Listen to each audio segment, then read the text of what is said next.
Buenas tardes. En la clase de hoy vamos a ver los dos puntos que nos faltaban para completar las obligaciones esenciales que tiene el médico: el deber de información y el derecho del paciente a la interconsulta médica.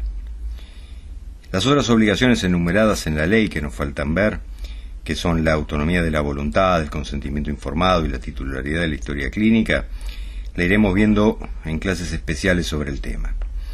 El primero de los temas de hoy, que se llama deber de información, es una obligación muy ligada con el concepto de consentimiento informado, así que ténganlo presente, ya que servirá como introducción al tema. Por otro lado, esta clase tiene una particularidad. Yo pensé que iba a ser un poco más corta, porque nunca pensé que el derecho a la información sanitaria fuera tan complejo. Así que va a ser un poco más larga que las habituales, les pido mil perdones. Y además tiene otra particularidad más. Yo en la primera clase que di inaugurando este curso, dije que no iba a hablar de derecho comparado. Y acá hablo del derecho argentino, fundamentalmente, pero también voy a hablar de algunos conceptos tomados directamente de la doctrina brasilera, uno particularmente, y voy a mencionar parte de las recomendaciones, que son ya normas, que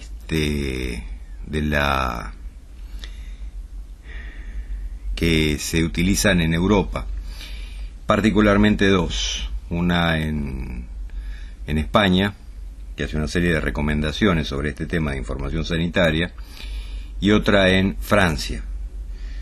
Así que les pido mil perdones, pero bueno, la clase de hoy se va a alargar un poco, no mucho. Esta es la segunda vez que hago esta clase y para este curso, y la primera clase duraba 1 hora y media. Así que eso me parece un tanto excesivo. En esta segunda clase he recortado algunas cosas, pero bueno, calculo que con esto que tenemos se va a hacer un poco más largo. Así que bueno, adelante. Sigamos y empecemos con la clase de hoy. En esta diapositiva veremos las diferencias que existen entre la ley y lo que determina el decreto reglamentario. La clase pasada, ¿se acuerdan? Habíamos hablado de estas diferencias. Existen por un lado las leyes, y para hacer operativos esos derechos se crean los decretos reglamentarios, que cada provincia, el nuestro es un país federal, cada provincia en realidad crea el suyo propio. Nosotros vamos a ver uno que fue creado por el Ministerio de Salud, porque la ley 26.529 es una ley de aplicación nacional.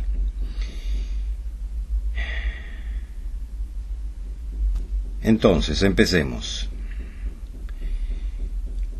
La ley 26.529, en su artículo 2, inciso F, dice: el paciente tiene derecho a recibir la información sanitaria necesaria vinculada a su salud. El derecho a la información sanitaria incluye el de no recibir la mencionada información. Esta exposición del derecho resulta un tanto vaga y no nos da demasiadas precisiones sobre el tema.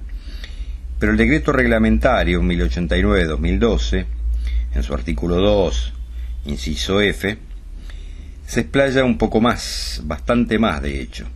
Así que vamos a resumir los puntos más esenciales, pues eso es un artículo bastante largo.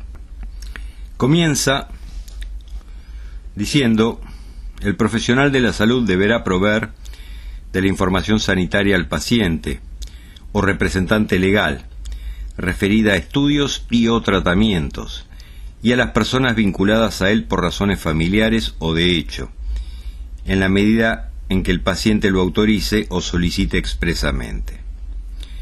Acá, si se fijan bien, habla de la información sanitaria que deberá darse a dos personas. el paciente o representante legal, y a personas vinculadas a él por razones familiares o de hecho. El representante legal es aquella persona que, dada la limitada capacidad de comprensión del paciente, es designada por la ley. Es decir, pueden ser los padres, en el caso de ser menores de edad, o bien un representante legal designado por el juez. Personas vinculadas a él por razones familiares, familiares directos, cónyuge, abuelos, padres, hijos, hermanos, tíos y sobrinos, o personas con razones de hecho, que es el cónyuge en unión convivencial, por ejemplo, o el simple conviviente, o la persona que cohabita con el paciente. Seguimos con el decreto reglamentario. El paciente debe ser informado incluso en caso de incapacidad, de modo adecuado a sus posibilidades de comprensión y competencia. Además, en este caso, se debe informar al representante legal. En caso de estar en riesgo la integridad física o la vida de otras personas por causas de salud pública, el médico pondrá conocimiento a los familiares de hecho, o al representante legal de la información sanitaria, aunque el paciente se niegue a ello. Siempre en estos casos es bajo la responsabilidad del médico tratante. Este hecho deberá quedar asentado en la historia clínica y las razones que lo justifican. El paciente mayor de edad y capaz, cuando así lo decida, deberá dejar asentada su voluntad de ejercer su derecho a no recibir información sanitaria vinculada a su salud, estudios o tratamientos, mediante una declaración de voluntad efectuada por escrito, que deberá quedar asentada en su historia clínica. Ante la circunstancia descripta, deberá indicar la persona o personas que autoriza a disponer de dicha información y a decidir sobre su tratamiento, o, en su caso, señalar su autorización para que las decisiones pertinentes sean tomadas por él o los profesionales tratantes, con los alcances y del modo previsto en los artículos 4 y 6 de la Ley 26.529. El artículo 4 de la ley dice: autorización. La información sanitaria solo podrá ser brindada a terceras personas con autorización del paciente.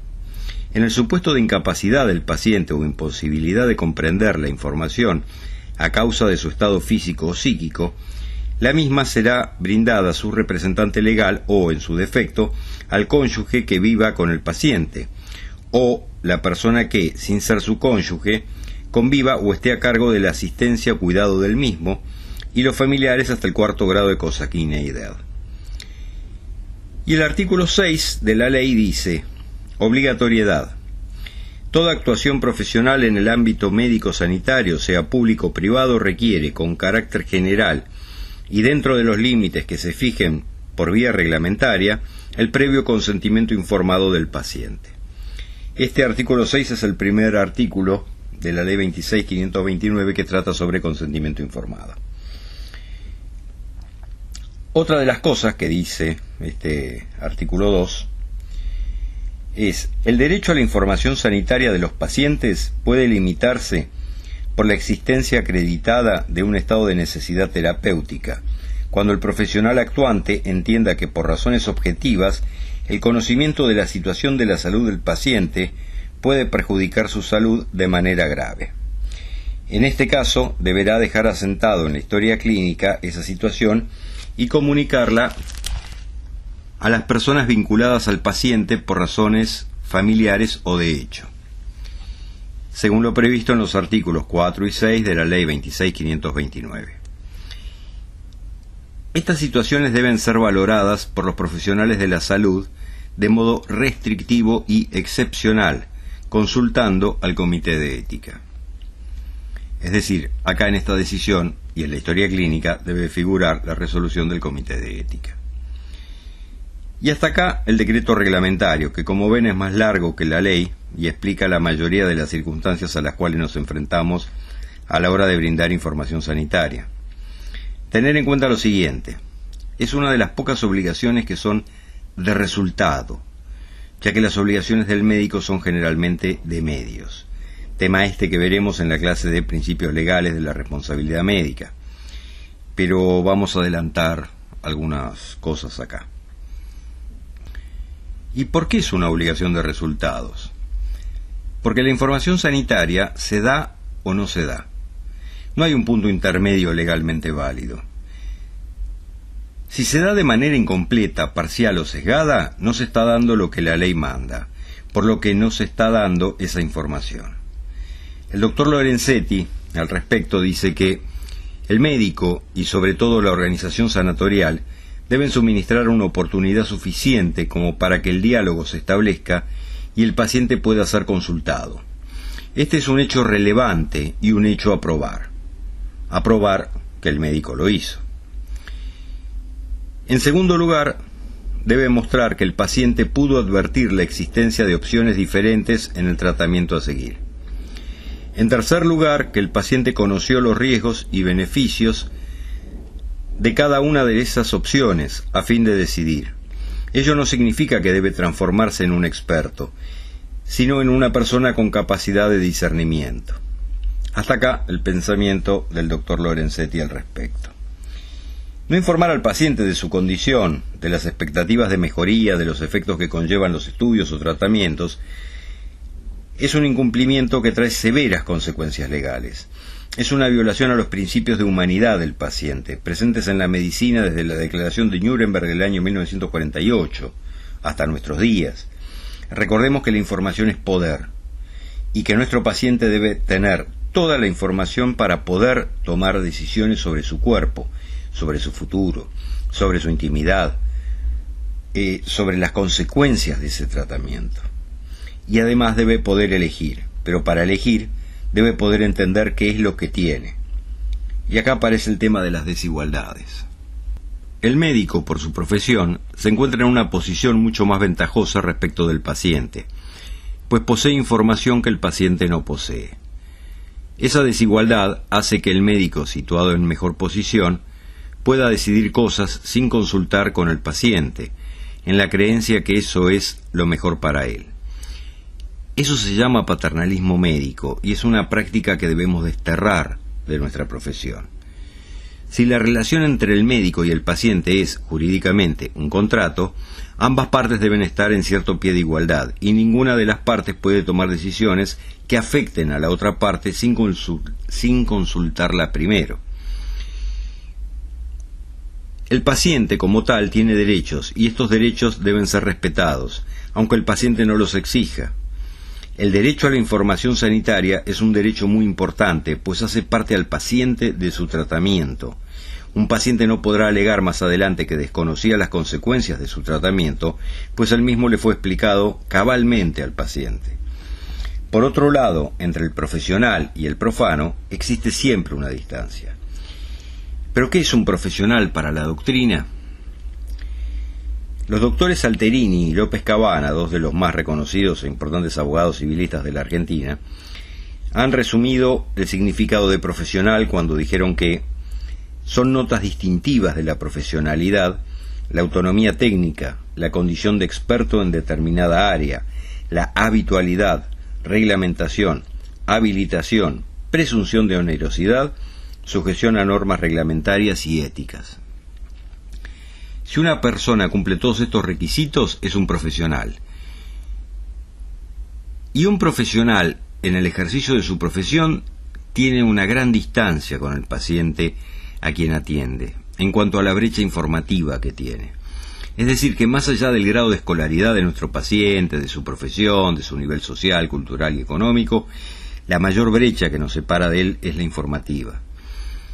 Pero los pacientes plenamente informados de su situación son más cooperativos, pueden manejar mejor la incomodidad propia de la enfermedad y el dolor, y son más responsables con respecto a su tratamiento, según una doctrina española. Además, es una obligación del profesional informar al paciente. Antes de continuar, hablemos del destinatario de la información. En principio es el paciente. Excepcionalmente puede ser otra u otras personas. La información sanitaria goza de los derechos de intimidad y confidencialidad, por lo que el paciente puede pedir que solamente él sea informado o que accesoriamente se informe a determinados familiares sobre su estado y evolución. Para esto hay que preguntarle al paciente y el paciente debe dejarlo por escrito en la historia clínica. Si el paciente sufre alguna discapacidad, el médico debe intentar explicarle su condición y hacer que el paciente decida por sí mismo. Recuerden que la persona legalmente tiene plena capacidad siempre, salvo que se demuestre lo contrario. ¿Y cómo debe ser esa información? La Ley 26.529, en su artículo 5, dice que debe ser clara, precisa y adecuada. Esto también aparece textual en la ley española, por lo cual es algo bastante común y genérico. El problema surge porque en realidad siguen siendo términos muy vagos, genéricos e imprecisos.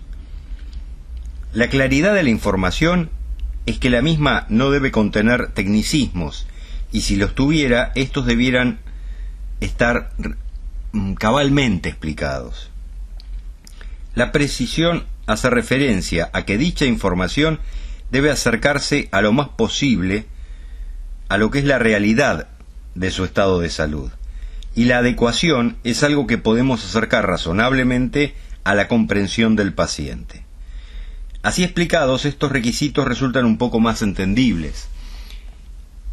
Resumiendo, ya que el tema de información sanitaria, y recordando que este tema se profundizará mucho más cuando veamos consentimiento informado, podemos adelantar que la información sanitaria debe contener siempre el estado de salud del paciente, las distintas opciones de tratamiento que se deben mencionar siempre. El paciente siempre debe poder optar. También esta información debe tener las complicaciones esperadas del tratamiento o de cada opción de tratamiento propuesto, los efectos adversos frecuentes, aquellos que sabemos que con toda probabilidad pueden ocurrir, los efectos adversos severos, los que esperamos que no ocurran nunca, son los que rara vez aparecen, pero cuando aparecen son graves. Y por último, los llamados riesgos residuales, llamados así en la jurisprudencia brasilera, que son prácticas en las cuales existe un riesgo improbable, casi despreciable estadísticamente, pero cuya información es relevante porque el paciente puede decidir no optar por ese tratamiento. El caso típico es el de la vasectomía, en donde el riesgo que no funcione es mínimo, pero por una información sobre esa probabilidad es relevante. Es decir, debemos informarle lo que nosotros sabemos que le va a pasar, lo que sabemos que podría llegar a pasarle y lo que esperamos que nunca le pase, aquello que es estadísticamente muy bajo, pero decisivo para el paciente. Esto hace que el paciente esté informado. Y un paciente informado puede tomar mejores decisiones respecto a su salud y a su vida, porque la información es poder. Respecto al tema de los riesgos residuales, para hacerlo quizás un poco más comprensible, hay ciertos procedimientos, sobre todo procedimientos, los brasileros lo usan mucho con el tema de los procedimientos de lo que son las vasectomías, las salpingectomías y demás, en las cuales son procesos que parecen muy definitivos. Y es decir, uno hace la interrupción quirúrgica de un órgano, del funcionamiento de un órgano, ¿sí? Pero en realidad puede ocurrir, y de hecho ha ocurrido en algún porcentaje despreciable de casos, pero ha ocurrido, que el evento que deseamos evitar ocurra. Esto también debe tenerlo en cuenta el paciente a la hora de decidir, porque a veces ese riesgo tan mínimo que existe hace que el paciente decida no optar por esa solución. El paciente prefiere a veces abordar otras metodologías para obtener los mismos resultados que quizás no tengan la misma eficiencia, pero que no obstante él ya conoce. El paciente siempre tiene que estar informado de estas cosas, ¿sí? Nunca podemos decir que un tratamiento es 100% eficaz. Hay dos tipos de mala praxis en lo que se refiere al deber de informar, según refiere el doctor López Mesa, que es un muy reconocido juez y autor de numerosísimos libros sobre el tema. La primera ocurre cuando hay defectos en la información. Es incompleta o inexacta o insuficiente o incomprensible para el paciente o tendenciosa. La otra es por no pedir el consentimiento informado o que éste haya sido obtenido fuera de tiempo o que sea inadecuado, entre otras cosas. Como vemos, informar al paciente es un acto independiente de la obtención del consentimiento informado y genera una mala praxis particular. La información debe reunir 4 requisitos, esto también dicho por el doctor López Mesa. Debe ser objetiva, no debe informarse sesgadamente al paciente. El médico debe informar lo que objetivamente tiene el paciente. Debe ser veraz, es decir, información cierta, sin especulaciones. La información no debe ser vaga, excesivamente amplia o imprecisa. Debe ser completa, es decir, sin omisiones. Una información incompleta es una información inadecuada. Debe ser comprensible, es decir, inteligibles y comprensibles para su destinatario, además de exactas, pertinentes y adaptadas a la situación sobre la que el galeno actúa. Una información clara es, sin duda, una comprensible. Ello, pues ambas expresiones son aproximadamente equivalentes o cabe una dentro de la otra. Si el paciente no dispone de información suficiente y adecuada, la elección del paciente será a ciegas y podrá considerarse viciada, responsabilizando al médico. El médico no puede jugar a ser Dios, decidiendo por sí mismo qué riesgos hacer correr al paciente, qué datos suministrarle, cómo manipular su voluntad para que consienta prácticas innecesarias o nulas terapéuticamente. En algunos casos se configura un supuesto de dolo. Repito, en algunos casos se configura un supuesto de dolo, cuando el médico informa con reticencia maliciosa al paciente sobre los riesgos inevitables de la práctica médica que le propone realizar, para lograr su consentimiento de un modo cuestionable. Reticencia maliciosa es omitir explicar algo a propósito. Si el médico suministrara al paciente información sustancialmente falsa, se configura un ilícito doloso. En una sentencia firme de la excelentísima Corte de Trelew, Sala A, del 2 de octubre del 2015, Quiroga MS contra PJ y otras sobre daños y perjuicios, se dijo: el dolo del facultativo vicia en tal caso el consentimiento prestado por el paciente, haciendo responsable al galeno de las consecuencias dañosas del acto médico, si se hallaran en relación causal adecuada con la reticencia. Acá se hace referencia a la reticencia al momento de informar al paciente de su estado de salud. Se lo hace plenamente responsable al médico por esto y se le asigna una conducta dolosa. El deber de información es aplicable no solo al médico de cabecera, sino a todos los profesionales que intervengan en el tratamiento y atención del paciente, siempre que esta práctica presente un cierto riesgo para el mismo. Como últimas recomendaciones, ya que el tema, como ven, es extensísimo, voy a resumir diciendo que en un importante informe del Comité Deontológico del Colegio Médico de Barcelona se indicó que en la información y también en el consentimiento informado resulta imprescindible que toda la información se facilite en un lenguaje asequible y comprensible para el paciente, despojado en lo posible de tecnicismos. Además, se evitarán los porcentajes numéricos de los riesgos, que suelen ser mal interpretados por los pacientes, plasmando un criterio con el que coincidimos. Para llenar estos requisitos del deber de información, no se requiere que el profesional dicte una clase magistral de la especialidad a que concierne la práctica, pero tampoco que en forma telegráfica vierta conceptos rudimentarios como si se destinaran a un rústico o a un deficiente mental.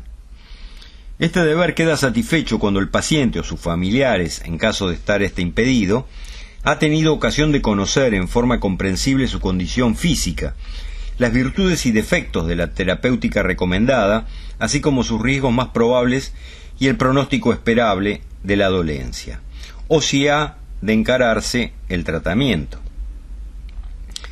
La información debe ser comprensible para el paciente, debe serle transmitida en su idioma, es decir, no solo en castellano, lo que es obvio, sino en una expresión castellana entendible por él, que no involucre términos o expresiones técnicas elevadas, que le resulten incomprensibles y que, en consecuencia, carezcan de referencias o significados para el paciente. Caer en estos extremos implica un cumplimiento no solamente formal de la obligación del médico.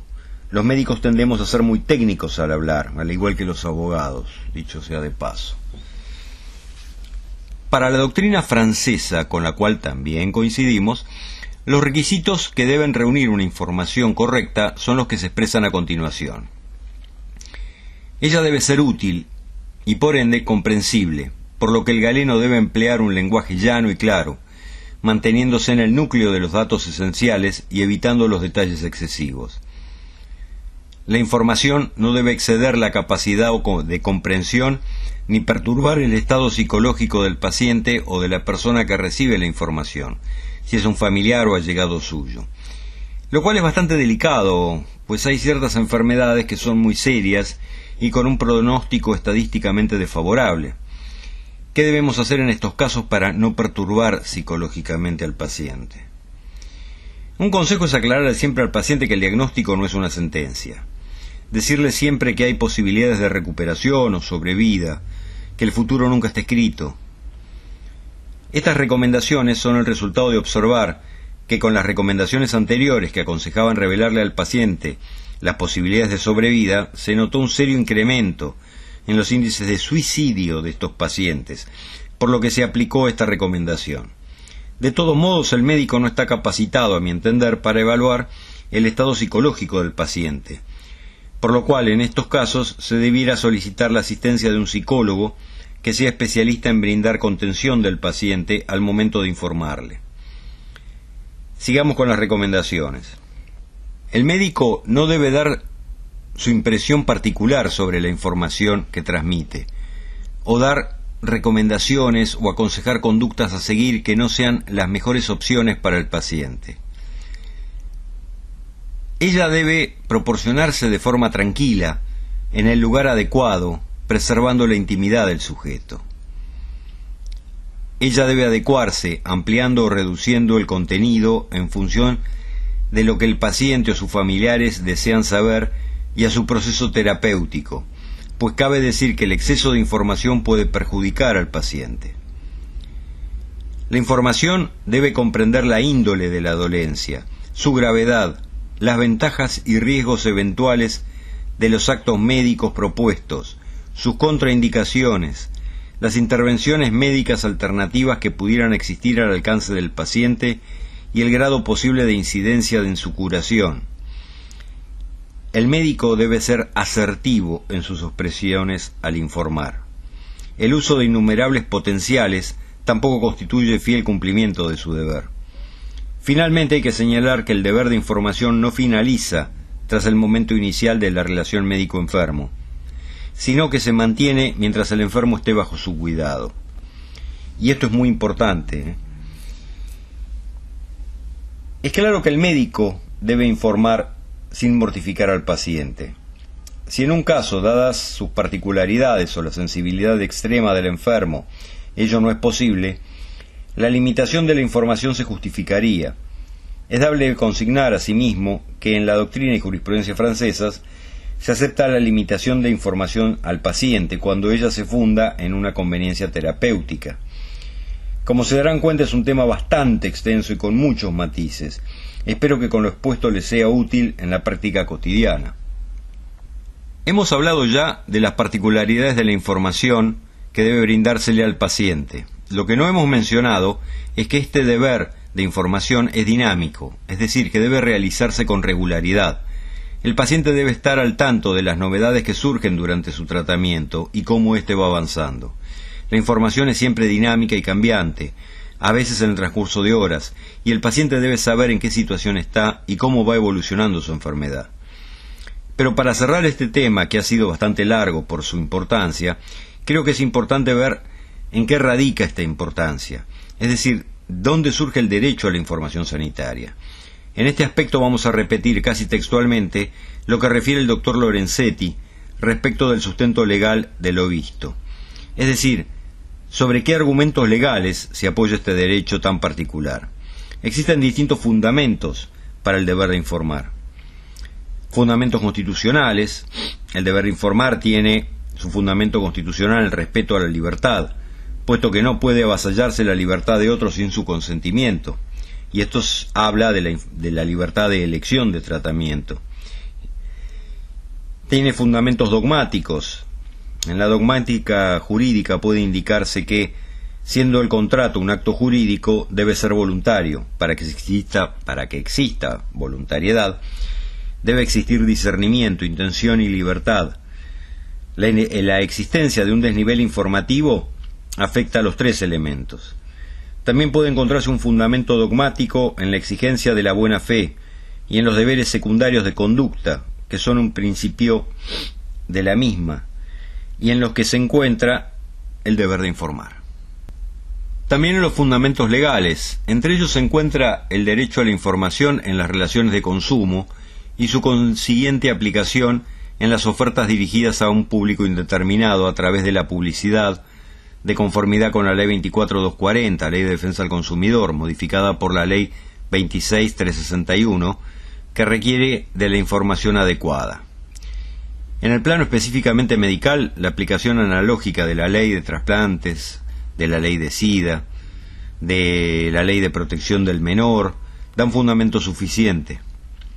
En la actualidad, el deber de información tiene fundamento normativo expreso en los artículos 59, 60 y concordantes del Código Civil y Comercial de la Nación y en la Ley 26.529.